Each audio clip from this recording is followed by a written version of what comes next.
నేను ఆల్మోస్ట్ మత్తు వదలలో షూట్ చేసేటప్పుడు ఇండస్ట్రీకి వచ్చి ఆల్మోస్ట్ 8 years అయిపోయింది. 2018లో స్టార్ట్ అయింది షూట్. 18 నవంబర్లో స్టార్ట్ అయింది షూట్.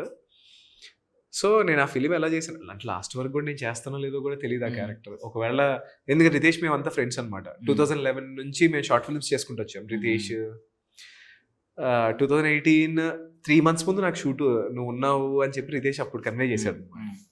అప్పటికి నేను 100 kgs ఉన్నాను, లావ్ అయిపోయి వర్క్ లేక. నేను ఆ 3 monthsలో I came back to the shape. ఆ ఫిలిం చేసేటప్పుడు ఓన్లీ వన్ థింగ్ ఏంటంటే ఇది నీ లాస్ట్ ఫిలిం రా, నువ్వు ఎలా చేస్తావు. నేను ఫీడ్ చేసుకున్న నా మైండ్లో ఏంటంటే this is your last film, ఆడియన్కి ఇవ్వబోయే నీ లాస్ట్ ఫిలిం, నువ్వు ఎంతవరకు చేయగలవు యూ డూ అనేది నా మైండ్లో ఫీడ్ చేసుకున్నాను.